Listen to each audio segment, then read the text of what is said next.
मैं आपका दोस्त नितेश बैरागी आप सभी के बीच में लेके आया हूँ बिहार एसएससी 10+2 सेट नंबर 12 जो कि 60 डेज़ का टेस्ट चलने वाला है बिहार एसएससी के लिए। आई होप कि आप लोग को ये सीरीज़ बहुत ही ज़्यादा पसंद आ रहा होगा। फ्रेंड्स, जिस भी फ्रेंड्स को इस सीरीज़ का या इस मतलब सेट का पीडीएफ चाहिए वो चले जाइए the key of knowledge channel. यहाँ पे टेलीग्राम ग्रुप है, इस टेलीग्राम ग्रुप में ज्वाइन कर लीजिए। एक ग्रुप होगा और एक उसका चैनल होगा। आप लोग चैनल को ज्वाइन कर लीजिएगा टेलीग्राम ग्रुप के, जहाँ से आपको पीडीएफ बहुत आसानी से प्रोवाइड कर दिया जाएगा फ्रेंड्स। और उसके साथ ही साथ आप सभी को वहाँ पे हर एक मतलब एसपीडी का करंट अफेयर, फिर उसके बाद प्रतियोगिता दर्पण का करंट अफेयर, सारा कुछ इस जगह से द की ऑफ नॉलेज से आपको वहाँ से टेलीग्राम चैनल से आपको पीडीएफ प्रोवाइड कर दिया जाएगा। फ्रेंड्स, देरी ना करते हुए चलते हैं। और आज सॉरी आप सभी के लिए, शादी की वजह से बिजी थे, इसलिए आप लोग के पास कंटिन्यू वीडियो नहीं आ रहा था, इसलिए रियली सॉरी। आई होप कि अब आप सभी के बीच में मैं कंटिन्यू रह सकूं। चलिए आज के पहले प्रश्न की ओर चलते हैं। टोटल 75 प्रश्न होंगे। आप लोग ध्यान से एक एक क्वेश्चन का आंसर आप लोग कमेंट भी करते जाइएगा और हम तो बताते ही जाएंगे आप लोगों को। फ्रेंड्स देखिए, पहला प्रश्न क्या कह रहा है। संयुक्त राष्ट्र महासभा द्वारा विश्व सतत विकास दिवस किस तिथि को मनाया जाता है? याद रखिए, सतत विकास दिवस के बारे में पूछा जा रहा है। ये किस तिथि को मनाया जाता है? तो आप सभी ने फ्रेंड्स पढ़ा ही होगा कि ये जो है सतत विकास दिवस 26 नवंबर को मनाया जाता है। ऑप्शन बी जो भी मारे होंगे उसका बिल्कुल सही होगा।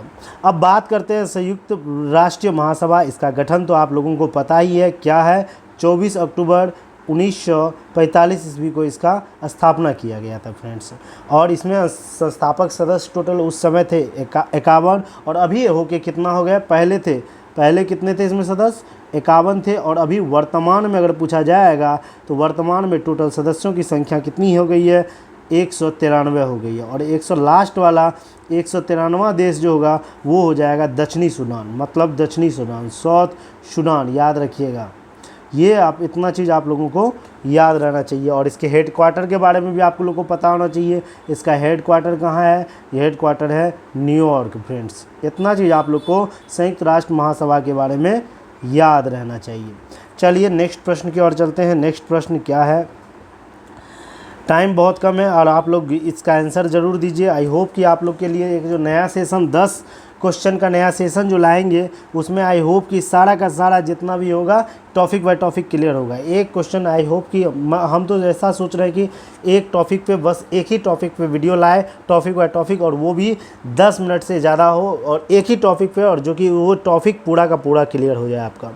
चलिए चलते हैं आपके सेकेंड प्रश्न की। और क्या लिखा हुआ? ऑपरेशन उपलब्ध। ऑपरेशन उपलब्ध की बात करें तो ये आरपीएफ के द्वारा चलाया गया। ऑप्शन ए आपका आंसर बिल्कुल सही हो जाएगा। ऑपरेशन उपलब्ध चलाया गया आरपीएफ के द्वारा। नेक्स्ट प्रश्न की ओर चलते हैं। 53वां दादा साहेब फाल्के पुरस्कार 2021 ये नहीं पूछेगा, अब याद रख लिया। 2022-23 वाला किस अभिनेत्री को सम्मानित किया गया? क्योंकि ये फॉर्म जो भराया गया था मतलब नॉर्मल, याद रख लीजिएगा इसको भी। तो इसका आंसर हो जाएगा फ्रेंड्स आपका ये वहीदा रहमान को दिया गया था।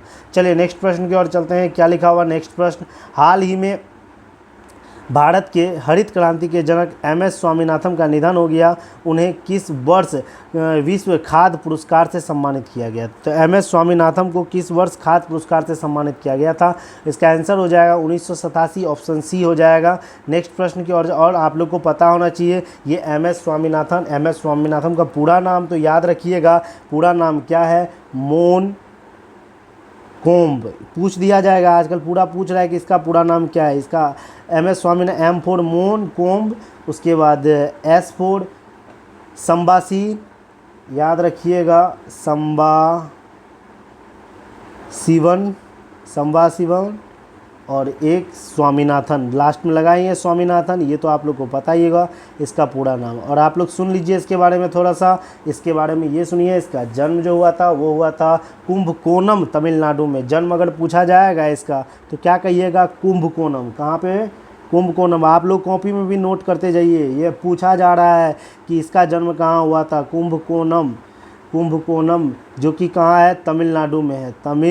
नाडु में है कुंभकोणम। इतना चीज़ आप लोगों को याद रहना चाहिए। समझ गए ना फ्रेंड्स। चलिए नेक्स्ट प्रश्न की ओर चलते हैं। नेक्स्ट प्रश्न आपका क्या लिखा हुआ है, लॉजिस्टिक प्रदर्शन सूचकांक प्रतिवर्ष किसके द्वारा जारी किया जाता है। अब लॉजिस्टिक प्रदर्शन सूचकांक के बारे में पूछ रहा है फ्रेंड्स, ये किसके द्वारा जारी किया गया जाता है। तो फ्रेंड्स जो भी फ्रेंड्स ऑप्शन सी मारे होंगे, विश्व बैंक के द्वारा ये जारी किया जाता है। और बात करते हैं विश्व बैंक के बारे में, तो आप लोग को पता ही होगा इसका स्थापना विश्व बैंक का कब हुआ था, 7 जुलाई 1944 ईस्वी को विश्व बैंक का स्थापना हुआ था। 1944 ईस्वी को क्या हुआ था फ्रेंड्स, विश्व बैंक का स्थापना हुआ था। और इसके हेडक्वार्टर की बात करें तो कहाँ है, वाशिंगटन डीसी, याद रखिए WDC इसको कहा जाता है, वाशिंगटन DC में हुआ था। इतना चीज़ आप लोगों को याद होना चाहिए। अगर पूछा जाएगा ट्रांसपेरेंसी इंटरनेशनल का, इसका स्थापना हुआ था 1993 ईस्वी में, ये भी याद रखिएगा। UNDP पूछा जाएगा तो ये 1965 में हुआ था। और WEF पूछा जाएगा तो ये 1971 में हुआ था। इतना चीज़ आप लोगों को याद होना चाहिए कोई भी क्वेश्चन का। चलिए नेक्स्ट प्रश्न की ओर चलते हैं। नेक्स्ट प्रश्न देखिए क्या लिखा हुआ है, किस राष्ट्रीय उद्यान ने हाल ही में गज उत्सव 2023 का आयोजन किया। तो गज उत्सव जो 2023 का आयोजन किया, ये किसने किया, तो काजीरंगा राष्ट्रीय उद्यान ने किया। ऑप्शन बी आपका बिल्कुल सही आंसर हो जाएगा। 2023 की बात करने हैं, इंपॉर्टेंट प्रश्न हो सकता है क्योंकि 23 में ही फॉर्म भराया गया था। नेक्स्ट प्रश्न की ओर चलते हैं। नेक्स्ट प्रश्न देखिए आपका क्या लिखा हुआ है, 2023 में कितने व्यक्ति को पद्म विभूषण पुरस्कार 2023 से सम्मानित किया। अगर पद्म विभूषण पुरस्कार 2023 से अगर पूछा जाए तो इसमें 6 व्यक्ति को सम्मानित किया गया। नाम तो लिख नहीं सकते हैं, आप लोग सुन जाइए नाम कौन कौन था। पहला नाम आप लोग लिख लीजिए पॉज करके। पहला देखिए नाम पद्म विभूषण पुरस्कार पहला व्यक्ति है श्री बालकृष्ण दोषी। दूसरा श्री दिलीप कुमार महलनोबिस। तीसरा है मुलायम सिंह यादव को भी दिया गया। चौथा श्री जाकिर हुसैन को भी दिया गया। पांचवा श्री MS कृष्णन को। और छठा जो है श्री निवासन वर्धन को दिया गया। ये 6 गो को पद्म विभूषण पुरस्कार 2023 दिया गया। इतना आप लोगों को याद रहना चाहिए। नेक्स्ट प्रश्न की ओर चलते हैं। क्या लिखा हुआ है, 15वां ब्रिक्स शिखर सम्मेलन 2023 का आयोजन कहाँ किया गया। तो 15वां ब्रिक्स शिखर सम्मेलन का जो आयोजन है वो किया गया था दक्षिण अफ्रीका में किया गया। ऑप्शन डी आपका बिल्कुल सही हो जाएगा। चलिए नेक्स्ट प्रश्न की ओर चलते हैं। नेक्स्ट प्रश्न चलते हैं। क्या लिखा हुआ है, संतोष ट्रॉफी 2023, इंपॉर्टेंट प्रश्न है, आप लोग रट जाइएगा। संतोष ट्रॉफी 2023 का उपविजेता कौन है। तो संतोष ट्रॉफी 2023 का उपविजेता जो है वो मेघालय है। ऑप्शन बी आपका बिल्कुल सही आंसर हो जाएगा। नेक्स्ट प्रश्न की ओर चलते हैं। नेक्स्ट प्रश्न आपका देखिए क्या लिखा हुआ है, किस IIT द्वारा आब प्रहरी मोबाइल ऐप को लॉन्च किया गया है। आब प्रहरी मोबाइल ऐप को लॉन्च किया है किस IIT के द्वारा, IIT दिल्ली के द्वारा। ऑप्शन ए आपका बिल्कुल सही आंसर हो जाएगा। नेक्स्ट प्रश्न की ओर चलते हैं। नेक्स्ट प्रश्न क्या लिखा हुआ है, द इंडियन मेट्रोफिल्स पुस्तक की लेखक कौन है। तो इसके जो लेखक है वो है फिरोज गांधी। ऑप्शन बी आपका बिल्कुल सही आंसर है। एक राइटर का नाम पूछा जा रहा है, इसीलिए राइटर को याद रखते हुए चलिएगा। नेक्स्ट प्रश्न की ओर चलते हैं। कोली लोक नृत्य का संबंध किस राज्य से है। तो कोली लोक नृत्य का संबंध जो है ये महाराष्ट्र से है। ऑप्शन ए आपका बिल्कुल सही आंसर हो जाएगा। नेक्स्ट प्रश्न की ओर चलते हैं। क्या लिखा हुआ है, अंतर्राष्ट्रीय श्रम संगठन का मुख्यालय कहाँ है। तो अंतर्राष्ट्रीय श्रम संगठन का मुख्यालय जो है वो जनेवा में है। अंतर्राष्ट्रीय श्रम संगठन का मुख्यालय जनेवा में है। तो याद रखिएगा ये 1919 के में वाइसिल की संधि के द्वारा ये अंतर्राष्ट्रीय श्रम संगठन का गठन किया गया था। और ये जो जनेवा है ये कहाँ है, स्विट्जरलैंड में है। इतना चीज़ आप लोगों को याद रखिए। इसमें सदस्य अगर पूछा जाएगा तो टोटल सदस्य की संख्या अभी ये टोटल है 187, जिसमें से 186 देश है और एगो जो है संगठन है। एगो क्या है, संगठन है कोई, ये देश है 186। समझ गए ना। इतना चीज़ आप लोगों को याद रखिएगा। और ये कौन सा है, ये है कूक द्वीप समूह। यहाँ पे याद रखिए संगठन में क्या है, कूका द्वीप समूह। इतना चीज़ आप लोगों को याद रहना चाहिए ILO के द्वारा। चलिए नेक्स्ट प्रश्न की ओर चलते हैं। क्या लिखा हुआ नेक्स्ट प्रश्न देखिए, केगा परमाणु विद्युत गृह की स्थापना कब किया गया था? तो केगा का जो स्थापना किया गया था ये 2000 ईस्वी में किया गया था। ऑप्शन सी आपका बिल्कुल सही आंसर हो जाएगा। नेक्स्ट प्रश्न की ओर चलते हैं, सीधा रट जाइएगा, ये सब प्रश्न बहुत ज़्यादा इंपॉर्टेंट है। चेकमेट विषव तथा गेमिट्स शब्द का संबंध किस खेल से है? तो सीधी बात है, चेकमेट करते हैं हम लोग शतरंज में करते हैं, एक ही से पता चल गया। उसके साथ साथ आप विषव और गेमिट्स शब्द का भी यूज़ कीजिएगा। नेक्स्ट प्रश्न की ओर चलते हैं। नेक्स्ट प्रश्न क्या लिखा हुआ है? भारत में निम्नलिखित में से कौन राजकोषीय नीति निर्धारित करता है? तो राजकोषीय नीति कौन निर्धारित करता है? ऑप्शन सी वित्त मंत्रालय निर्धारित करता है। ऑप्शन सी आपका बिल्कुल सही आंसर हो जाएगा। नेक्स्ट प्रश्न की ओर चलते हैं। बजट एक लेख पत्र है, बजट एक लेख पत्र है, इसके बारे में पूछा जा रहा है। तो याद रखिए, सरकार की राजकोषीय नीति का ये लेख पत्र है बजट। ऑप्शन सी आपका बिल्कुल सही आंसर हो जाएगा। नेक्स्ट प्रश्न की ओर चलते हैं। नेक्स्ट प्रश्न देखिए आपका क्या लिखा हुआ है? सूची 1 और सूची 2 को सुमेलित करने के लिए पहले ध्यान से मिला लीजिए सूची 1 और सूची 2 को। देखिए सबसे पहले ओपन जनरल लाइसेंस जो है ये विदेशी है। ओपन जनरल लाइसेंस विदेशी है। 1 का 2 यहाँ पे लिखते जा रहे हैं। ट्राइसेम जो है ये ट्राइसेम व्यापार किस में होता है? ट्राइसेम व्यापार ये रोजगार में होता है, इसका 1 हो जाएगा। फिर उसके बाद थोक मूल्य सूचकांक नियंत्रण जो होता है ये मुद्रास्फीति होता है, ये 4 हो जाएगा। यहाँ देखिए मुद्रास्फीति यहाँ लिखा हुआ है।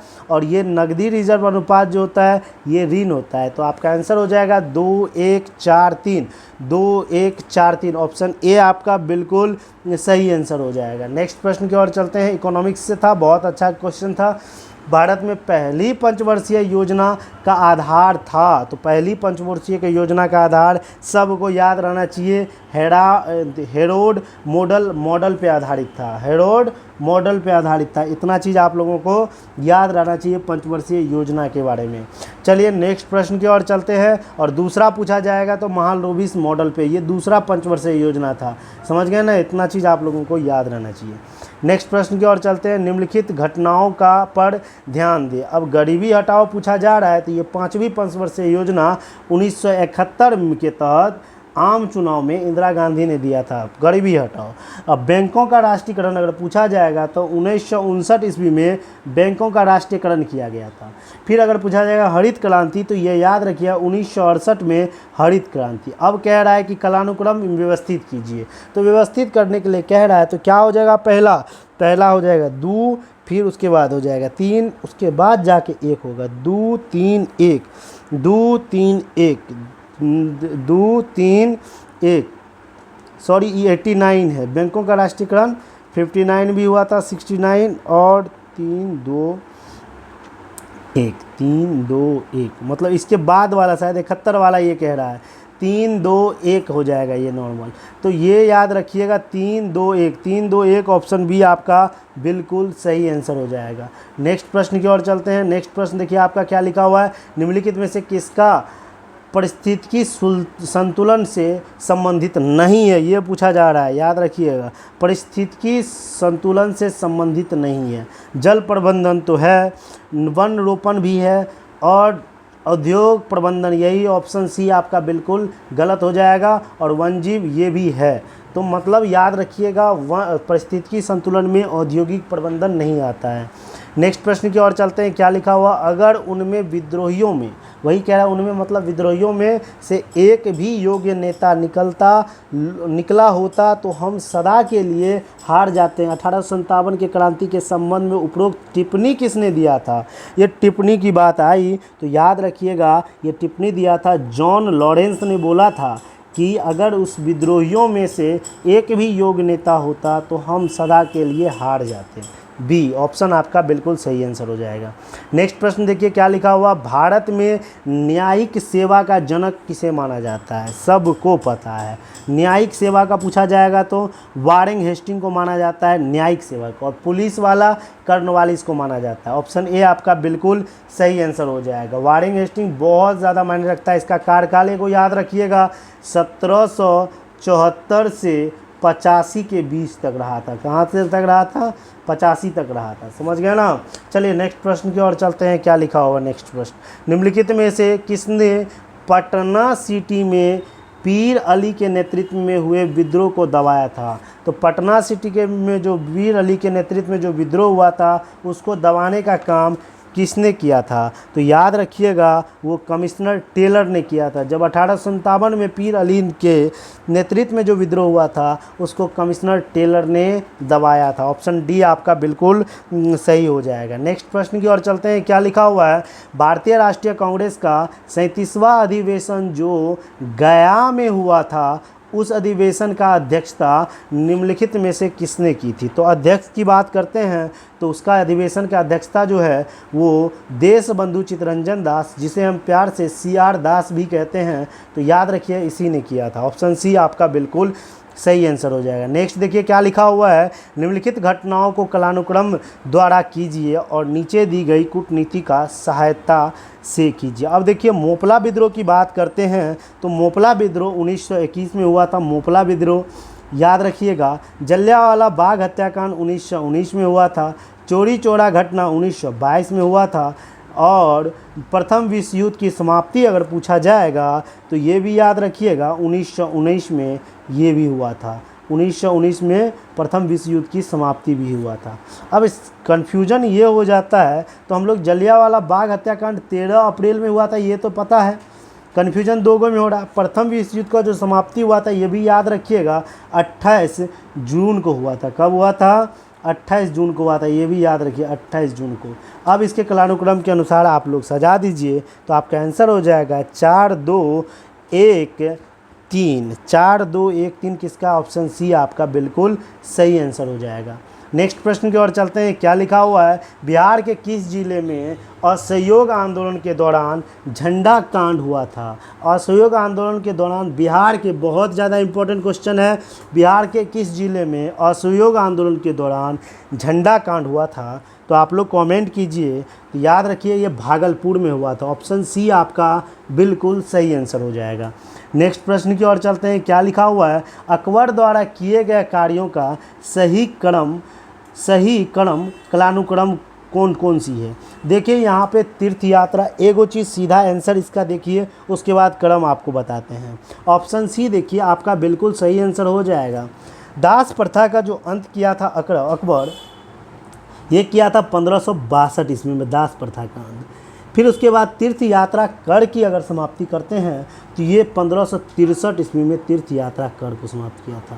फिर जजिया कर की समाप्ति की बात करते हैं तो ये 1564 में जजिया कर का समाप्ति किया था। फिर दहसाला प्रणाली की बात करते हैं, ये 1580 में किया था। ये कालानुक्रम बिल्कुल सही है, आप लोग इसका याद कर लीजिएगा, सीधा इसको याद कर लीजिएगा। ऑप्शन सी आपका बिल्कुल सही है। नेक्स्ट प्रश्न की ओर चलते हैं। नेक्स्ट प्रश्न क्या लिखा हुआ है? दारा सिको किस सूफी मत से प्रभावित था? पूछा जा रहा है। तो याद रखिएगा ये कादिरी संप्रदाय से प्रभावित था दारा सिको। नेक्स्ट प्रश्न की ओर चलते हैं। क्या लिखा हुआ है? निम्नलिखित में से कौन सा हड़प्पा कालीन नगर 3 भागों में विभाजित है? 3 भागों में विभाजित हड़प्पा कालीन नगर जो वो है धोलावीरा। ऑप्शन सी आपका बिल्कुल सही आंसर हो जाएगा। नेक्स्ट प्रश्न की ओर चलते हैं। क्या लिखा हुआ है? किस बौद्ध संगीति में अनुशासन को लेकर भेदभाव के कारण बौद्ध संघ स्थविर एवं महासंघीम में विभाजित हो गया? पूछ रहा है कौन बौद्ध संगीति में स्थविर और महासंघिक में विभाजित हो गया? कौन बौद्ध संगीति में? तो याद रखिएगा द्वितीय बौद्ध संगीति में हुआ था। आप लोग टोटल बौद्ध संगीति कहाँ कहाँ हुआ था, प्रथम कहाँ हुआ था, द्वितीय कहाँ हुआ था, तृतीय कहाँ हुआ था, चतुर्थ कहाँ हुआ था, इसके कौन क्या थे नहीं थे, आप लोग कमेंट करके अवश्य बताएं। ये आप लोगों का होमवर्क है कि बौद्ध संगीति मतलब कहाँ कहाँ हुआ, कितना बार हुआ, इस सारा का डिटेल आप लोग कमेंट अवश्य कीजिएगा। ये आप लोग का इम्पोर्टेंट, और जिसका आंसर बहुत ही सटीक होगा और बहुत ही लाजवाब होगा उसको आई होप कि एक बार उसका ज़रूर नाम लिया जाएगा और साथ ही साथ उसको डिस्प्ले भी किया जाएगा, और हो सकता है तो उसके एड्रेस पे कुछ गिफ्ट भी पहुंचाया जाएगा। आई होप कि आप लोगों को ये अच्छे से आप लोग इसका आंसर दे पाएँ। नेक्स्ट प्रश्न देखिए क्या लिखा हुआ है? मौर्य काल में संस्था एवं संचार का संबंध निम्नलिखित में से किससे था? क्या कह रहा है? मौर्य काल में संस्था एवं संचार का संबंध किससे था? तो ये पूछा जा रहा है। तो याद रखिए ये हो जाएगा गुप्तचर व्यवस्था से संबंधित था। ऑप्शन सी आपका बिल्कुल सही आंसर हो जाएगा। नेक्स्ट प्रश्न देखिए, मेगास्थनीज द्वारा भारतीय समाज को 7 वर्गों में बांटा गया, निम्नलिखित में से कौन 7वां वर्ग में शामिल नहीं है? ये पूछा जा रहा है। तो आपका आंसर हो जाएगा क्षत्रिय 7वां वर्ग में शामिल नहीं था, बाकी सब किसान भी था, सैनिक भी था और कारीगर भी था। चलिए नेक्स्ट प्रश्न की ओर चलते हैं, क्या लिखा हुआ है? निम्नलिखित में से कौन सा द्वीप भारत और श्रीलंका के मध्य स्थित है? तो भारत और श्रीलंका के मध्य जो है वो रामेश्वरम द्वीप है। ऑप्शन सी आपका बिल्कुल सही आंसर होगा। आई होप कि आप लोग भी आंसर कर रहे होंगे कमेंट में, और साथ ही साथ जो जितना जल्दी अच्छे से कमेंट कीजिएगा, आई होप कि उतनी उसकी तैयारी उतनी ही तगड़ी हो चुकी है। और आप लोग लास्ट में ज़रूर बताइए कितना आंसर आप लोगों का सही हुआ। भारत का कौन सा पतन लो अयस्क निर्यात करने का सर्वप्रमुख पतन है? तो ये पूछा जा रहा है पतन का नाम। तो याद रखिए लो अयस्क के लिए मार्मा गोवा जो है ये है सर्वप्रमुख पतन है। नेक्स्ट प्रश्न की ओर चलते हैं, क्या लिखा हुआ है? हिंद महासागर में सबसे बड़ा द्वीप कौन सा है? जल्दी जल्दी बताइए। तो हिंद महासागर में सबसे बड़का द्वीप जो है वो मेडागास्कर है। ऑप्शन सी हो जाएगा। नेक्स्ट प्रश्न की ओर चलते हैं, क्या लिखा हुआ है? गंगा डेल्टा निम्नलिखित में से किस प्रकार की डेल्टा का उदाहरण है? बहुत इंपॉर्टेंट प्रश्न है, जिसको भी ये पता है कमेंट कीजिए। क्वेश्चन देखिए ध्यान से सुनिएगा, क्या लिखा हुआ है? गंगा का डेल्टा निम्नलिखित में से किस प्रकार का डेल्टा का उदाहरण है? ऑप्शन दिया हुआ पक्षी पंजा डेल्टा, ज्वार नदमुख डेल्टा, चापाकार डेल्टा और रुंडील्त डेल्टा। आप लोग कमेंट कीजिए, जिसका भी बहुत पहले का कमेंट आएगा, मतलब 5 को जिसका भी पहला 5 व्यक्ति का, उसको डिस्प्ले किया जाएगा। आप लोग जब देख रहे हैं वीडियो इसका कमेंट कीजिए। आंसर आप लोग जल्दी बताइए। जो भी फ्रेंड, इसका आंसर हो जाएगा चापाकार डेल्टा का ये उदाहरण है। याद रखिएगा गंगा का डेल्टा निम्नलिखित में से किस प्रकार डेल्टा का उदाहरण है? तो याद रखिए चापाकार डेल्टा। बहुत ही इंपॉर्टेंट प्रश्न है, इंपॉर्टेंट क्वेश्चन है, याद रखिएगा। भी भी है, मार लीजिए भी भी है। चलिए नेक्स्ट प्रश्न की ओर चलते हैं, क्या लिखा हुआ है? आल्प्स पर्वत में उत्तरी ढाल के सहारे स्विट्जरलैंड में बहने वाली स्थानीय पवन कौन सी है? तो वो पवन है बाबू फॉर्न है। उसका ऑप्शन बी हो जाएगा आपका आंसर। नेक्स्ट प्रश्न की ओर चलते हैं। नेक्स्ट प्रश्न देखिए क्या लिखा हुआ है? भूकंप का सर्वाधिक प्रभाव कहाँ होता है? तो याद रखिए भूकंप का जो सर्वाधिक प्रभाव होता है वो अधिकेंद्र पे होता है। ऑप्शन ए आपका बिल्कुल सही आंसर हो जाएगा। नेक्स्ट प्रश्न की ओर चलते हैं। नेक्स्ट प्रश्न आपका देखिए क्या लिखा हुआ है? निहारिका क्या है? सीधी सीधी बात है, निहारिका क्या है? तो याद रखिए एक तप्त गैस का बादल है निहारिका। ऑप्शन ए आपका बिल्कुल सही आंसर हो जाएगा। नेक्स्ट प्रश्न की ओर देखिए क्या लिखा हुआ है? सूची 1 सूची 2 को के साथ मिलाने के लिए कह रहा है। नामदफा बताइए, नामदफा नेशनल पार्क कहाँ है? तो याद रखिए अरुणाचल प्रदेश, नामदफा नेशनल पार्क। फिर पेरियार पूछा जाएगा, तो ये पेरियार केरल में है, पेरियार केरल में। फिर मणिपुर बंदीपुर पूछा जाएगा, तो बंदीपुर कर्नाटक में है, बंदीपुर कर्नाटक में है। लाम जाओ तो सब जानते हैं मणिपुर में है। तो आपका आंसर हो जाएगा फ्रेंड्स, जल्दी जल्दी बताइए क्या क्या हो जाएगा? 2, 4, 1, 3। ऑप्शन ए आपका बिल्कुल ऊपर में दिख रहा है। ऑप्शन ए आपका बिल्कुल सही आंसर हो जाएगा। नेक्स्ट प्रश्न देखिए, निम्नलिखित में से कौन सी महत्वपूर्ण विशेषता संघीय सरकार की है? संघीय सरकार की विशेषता पूछा जा रहा है, तो इसमें से बताइए संघीय सरकार की विशेषता कौन कौन सी है? तो याद रखिए संविधान की सर्वोच्चता, ये तो है ही। 2 या अधिक स्तरों का सरकार, ये भी है।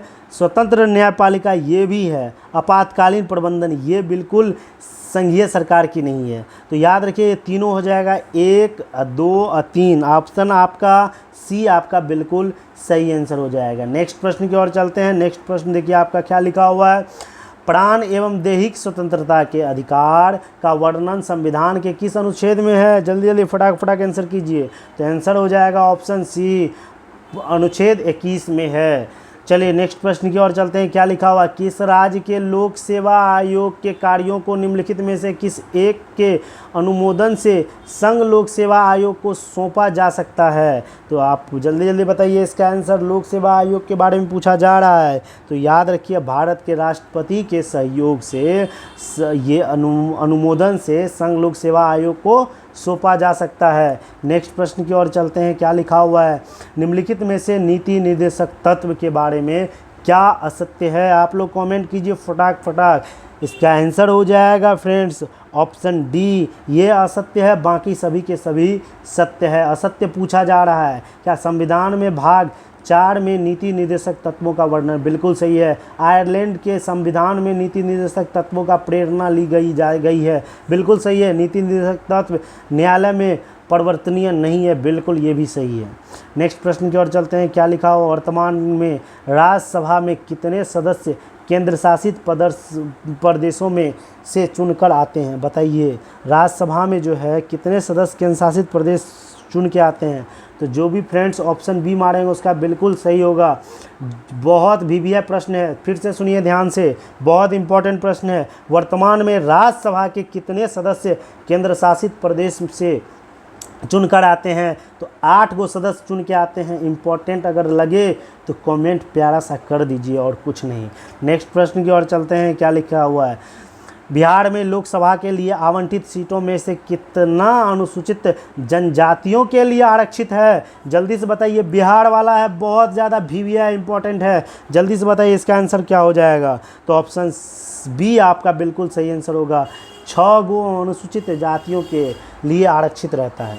नेक्स्ट प्रश्न की ओर चलते हैं, बस थोड़ा सा 75 टोटल प्रश्न है, आज अभी 48 पे पहुंच चुके हैं। भारत के राष्ट्रपति पर महाभियोग चलाने के लिए कम से कम कितने दिनों का पूर्व सूचना, तो सबको पता है कि कितने दिनों का, 14 दिनों का पूर्व सूचना दिया जाता है राष्ट्रपति को। नेक्स्ट प्रश्न की ओर चलते हैं, क्या लिखा हुआ है, भारतीय निर्वाचन आयोग को सर्वप्रथम किस वर्ष बहुसदस्यीय निकाय बनाया गया है। तो भारतीय निर्वाचन आयोग को जो सर्वप्रथम जो है ये सर्वप्रथम किस वर्ष बहुसदस्यीय निकाय बनाया गया है, तो ये ऑप्शन आपका हो जाएगा 1989, ये मतलब 1989 को बनाया गया भारतीय निर्वाचन आयोग को बहुसदस्यीय सदस्य। नेक्स्ट प्रश्न की ओर चलते हैं, जनसंख्या नियंत्रण एवं परिवार नियोजन संविधान के 7वीं अनुसूची के किस सूची का विषय है, तो आपका आंसर हो जाएगा ऑप्शन सी, समवर्ती सूची का विषय है। नेक्स्ट प्रश्न की ओर चलते हैं, क्या लिखा हुआ है, वाहनों में लगे रियर व्यू कैमरा जो मतलब उसमें जो रियर व्यू मिरर जो लगाया जाता है वो आवर्धित होता है, बहुत इंपॉर्टेंट क्वेश्चन है। आवर्धित होता है कितना, 1 से कम होता है, ऑप्शन ए आपका बिल्कुल सही आंसर हो जाएगा। नेक्स्ट प्रश्न की ओर चलते हैं, क्या लिखा हुआ है, जब हम अपने बिजली बिल का भुगतान करते हैं तब हम किसके लिए भुगतान कर रहे हैं, जल्दी से बताइए।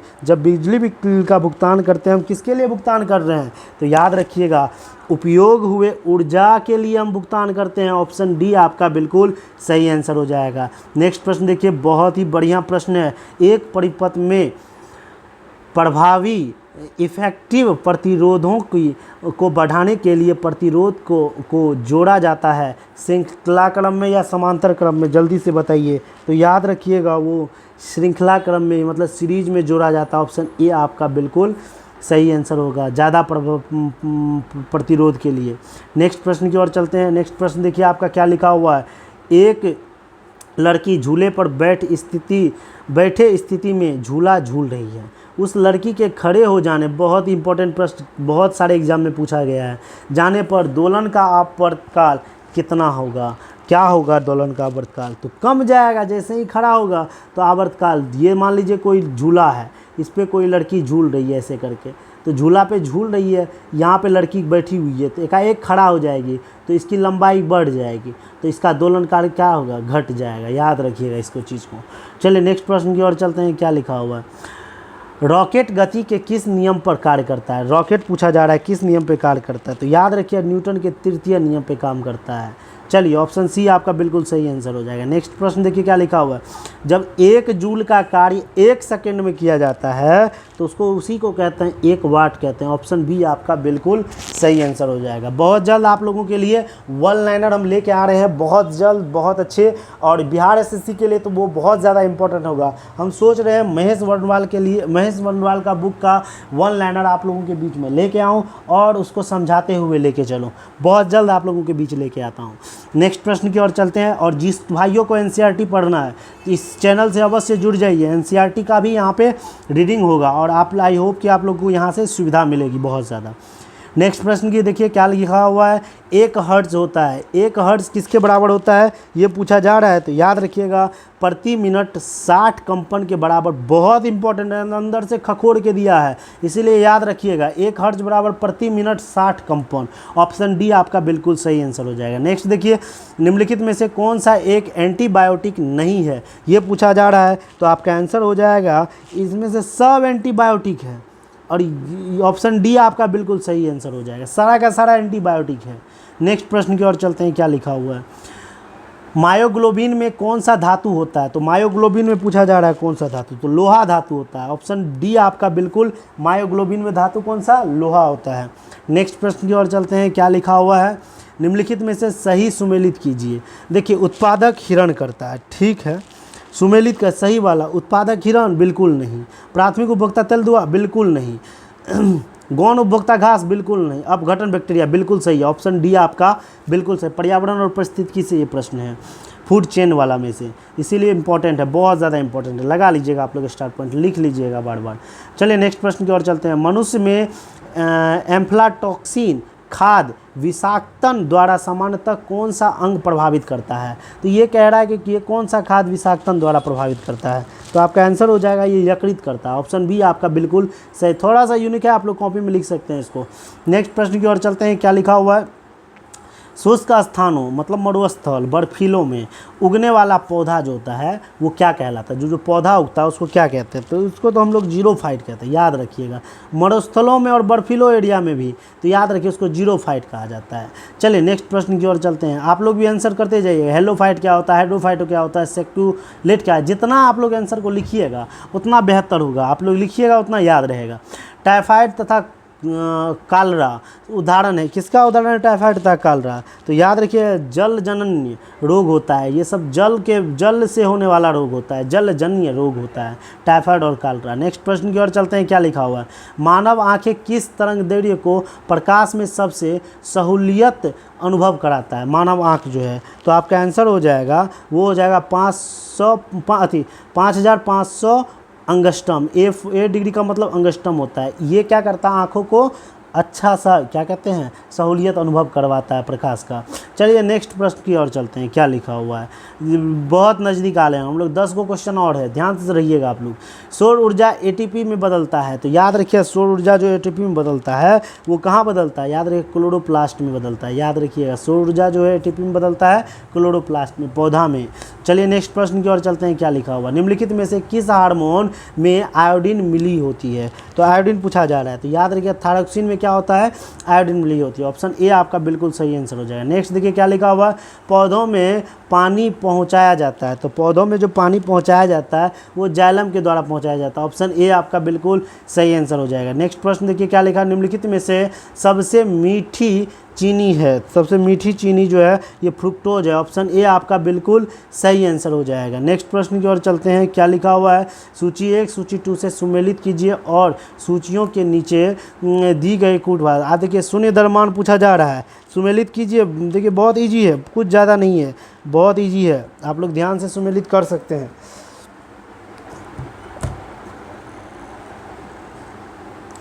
शून्य द्रव्यमान का हो जाएगा क्या चीज़, न्यूट्रॉन, यहाँ पे लिखते जा रहे हैं, इसका हो जाएगा शून्य द्रव्यमान का न्यूट्रॉन।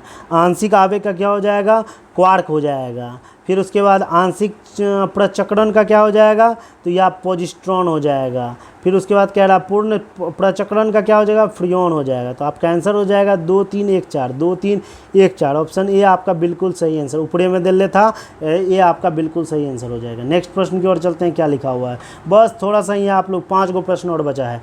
निर्वात में ध्वनि की गति कितनी होती है। तो निर्वात में पूछा जा रहा है ध्वनि की गति, तो निर्वात में ध्वनि की गति यहाँ पे नहीं बताया गया। निर्वात में ध्वनि आप लोग ऑप्शन, आप लोग जल्दी से बताइए, निर्वात में ध्वनि गति इनमें से कोई नहीं, आपका आंसर हो जाएगा ऑप्शन डी। तो बताइए निर्वात में ध्वनि की गति कितनी होती है, आप लोग कमेंट करके ज़रूर बताइए, कमेंट कीजिए।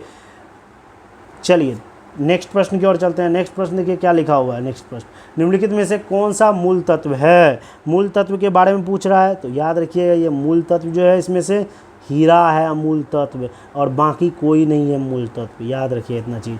बस 72 पे आ गए हम लोग, बहुत जल्द ख़त्म कर देंगे। जो भी फ्रेंड्स इस चैनल का PDF लेना चाह रहे हैं इस वीडियो का, तो आप लोग जाके आराम से ले लीजिए Telegram group KOK the key of knowledge channel, जाके ज्वाइन कर लीजिए। वैसे हम डिस्क्रिप्शन में आपका लिंक दे दिए हैं। ध्यान से देखिए, निम्नलिखित में से कौन सा विस्फोटक नहीं है ये पूछा जा रहा है। तो विस्फोटक इसमें से नाइट्रोक्लोरोफॉर्म नहीं है, बाकी सारे के सारे क्या है, विस्फोटक है, सब के सब विस्फोटक है।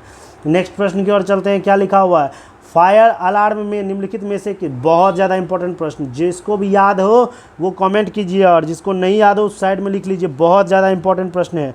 फायर अलार्म में निम्नलिखित में से किसका उपयोग किया जाता है? तो याद रखिएगा, फोटो सेल का उपयोग किया जाता है। ऑप्शन सी आपका बिल्कुल, ये बहुत VVI प्रश्न है। फिर से सुनिए, फायर अलार्म में निम्नलिखित में से किसका उपयोग किया जाता है? ऑप्शन देखिए, सौर cell, hydraulic cell, photo cell और सौर सेल एवं हाइड्रोलिक सेल। तो आपका आंसर हो जाएगा option C, photo cell. Next प्रश्न की ओर चलते हैं। क्या लिखा हुआ है, पुलिस द्वारा नशे में गाड़ी चलाने वाले की सांस की जांच के लिए फिल्टर पेपर पर क्या होता है?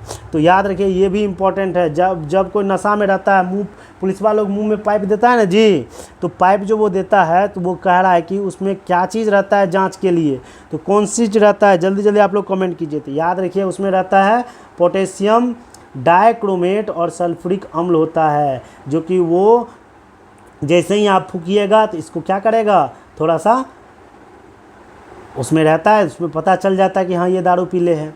नेक्स्ट प्रश्न की ओर चलते हैं। क्या लिखा, और आज का लास्ट प्रश्न है, बादल और वायुमंडल का तैरना किसका कारण है? ये बिल्कुल नहीं बताएंगे। आप लोग ये कमेंट करके ज़रूर बताइए, बादल और वायुमंडल का तैरना किस कारण होता है? ऑप्शन है ताप, दूसरा है दाब, तीसरा है समुद्र से दूरी और चौथा है श्यानता। आप लोग जिसका कमेंट अच्छा रहेगा और जिसका कमेंट सही होगा उसके आंसर को कल डिस्प्ले किया जाएगा। आई होप कि ये वीडियो आप लोग को बहुत अच्छा लग रहा होगा, ये सीरीज़ बहुत अच्छा लग रहा होगा और ये बहुत ही ट्रस्टेबल सीरीज़ है। और जहाँ तक बात रही एडुपेडिया का, बहुत ही बेहतरीन ये टेस्ट सीरीज चलाया गया है और बहुत लाजवाब प्रश्नों के साथ है। इसीलिए जो भी फ्रेंड्स इस चैनल पर नए हैं, इस चैनल को आज जल्दी से सब्सक्राइब कर लीजिए और इस फैमिली का मेम्बर बन जाइए जल्दी से इस चैनल में। चलिए नेक्स्ट मिलते हैं नेक्स्ट वीडियो में। आज के लिए धन्यवाद। जय हिंद, जय भारत।